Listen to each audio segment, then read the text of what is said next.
সহিংসতার বিরুদ্ধে সতর্ক থাকার আহ্বান অন্তর্বর্তী সরকারের, গণমাধ্যমের পাশে থাকার অঙ্গীকার। ঢাকায় পৌঁছেছে ওসমান হাদির মরদেহ, শনিবার জোহর নামাজের পর মানিক মিয়া এভিনিউয়ে জানাজা।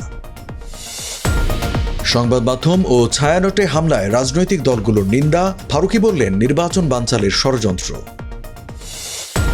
বিক্ষোভ মিছিল বাতিল, অহিংস আন্দোলন চালিয়ে যাওয়ার শপথ এনসিপির। এবং ইউক্রেনকে $105 বিলিয়ন ঋণ দিচ্ছে ইইউ, রাশিয়ার জব্দ করা সম্পদের ব্যবহার আপাতত নয়। স্বাগত জানাচ্ছি দ্য বিজনেস স্ট্যান্ডার্ডের নিয়মিত আয়োজন টিবিএস রাত ৮টার সংবাদে। সঙ্গে আছে আমি রঞ্জু ইফতেখার। দেখছিলেন সংবাদ শিরোনাম, এবারে জানাবো বিস্তারিত। যেখানেই নিরাপদ লেনদেন সেখানেই টেলিক্যাশ। টেলিক্যাশ, নিরাপদ লেনদেন নিমিষেই। সংবাদ মাধ্যমে হামলার ঘটনার নিন্দা জানিয়ে সব ধরনের মব ভায়োলেন্সের বিরুদ্ধে সতর্ক থাকতে এবং তার রুখে দিতে জনগণের প্রতি আহ্বান জানিয়েছে অন্তর্বর্তীকালীন সরকার। 19 ডিসেম্বর এক বিবৃতিতে সরকারের পক্ষ থেকে এই আহ্বান জানানো হয়। বিবৃতিতে বলা হয়, সরকারের পক্ষ থেকে বাংলাদেশের সকল নাগরিককে আহ্বান জানানো হচ্ছে কয়েকজন বিচ্ছিন্ন উগ্র গোষ্ঠীর দ্বারা সংগঠিত সকল প্রকার সহিংসতার বিরুদ্ধে দৃঢ়তার সঙ্গে সতর্ক থাকুন। আমরা সহিংসতা, ভীতি প্রদর্শন, অগ্নিসংযোগ এবং জানমাল ধ্বংসের সকল কর্মকাণ্ডকে দৃঢ়ভাবে ও ব্যর্থহীনভাবে নিন্দা জানাই। এ সময় দ্য ডেইলি স্টার, প্রথম আলো এবং নিউ এজের সাংবাদিকদের প্রতি সংহতি প্রকাশ করে বিবৃতিতে বলা হয়, আমরা আপনাদের পাশে আছি। আপনারা যে সন্ত্রাস ও সহিংসতার শিকার হয়েছেন তার জন্য আমরা গভীরভাবে দুঃখিত। সন্ত্রাসের মুখেও আপনাদের সাহস ও সহনশীলতা জাতি প্রত্যক্ষ করেছে। এতে আরও বলা হয়, সাংবাদিকদের ওপর হামলা মানেই সত্যের ওপর হামলা। আমরা আপনাদের পূর্ণ ন্যায় বিচারের আশ্বাস দিচ্ছি। সিঙ্গাপুরে চিকিৎসাধীন মারা যাওয়া ইনকিলাব মঞ্চের মুখপাত্র শরীফ ওসমান বিন হাদির মরদেহ ঢাকায় পৌঁছেছে। তার মরদেহ বহনকারী বিমান বাংলাদেশ এয়ারলাইন্সের ফ্লাইট BG585 আজ শুক্রবার বিকেল 5:48 দিকে ঢাকার হযরত শাহজালাল আন্তর্জাতিক বিমানবন্দরে অবতরণ করে। হাদির মরদেহ দেশে পৌঁছানোর খবরে অন্তর্বর্তী সরকারের উপদেষ্টা, বিএনপি ও জাতীয় নাগরিক পার্টি এনসিপির নেতাকর্মীরা বিমানবন্দরে যান।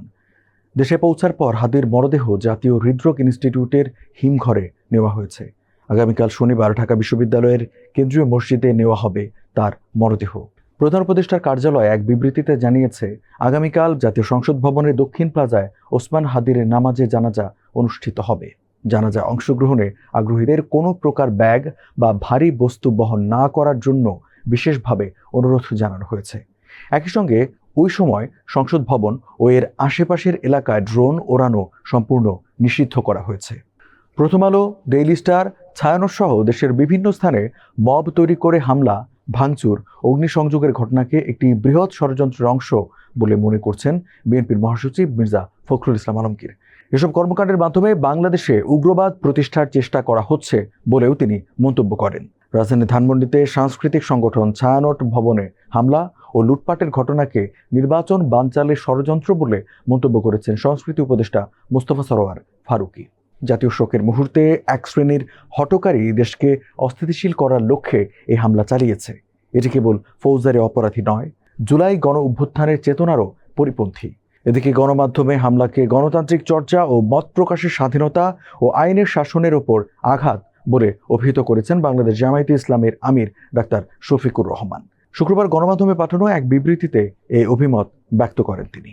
ভারতীয় আধিপত্যবাদের বিরুদ্ধে লড়াই অব্যাহত রাখার পাশাপাশি জাতীয় নাগরিক পার্টি এনসিপি নেতাকর্মীদের অহিংস ও শান্তিপূর্ণ আন্দোলন চালিয়ে যাওয়ার শপথ করিয়েছেন দলটির মুখ্য সংগঠক নাসির উদ্দিন পাটোয়ারি।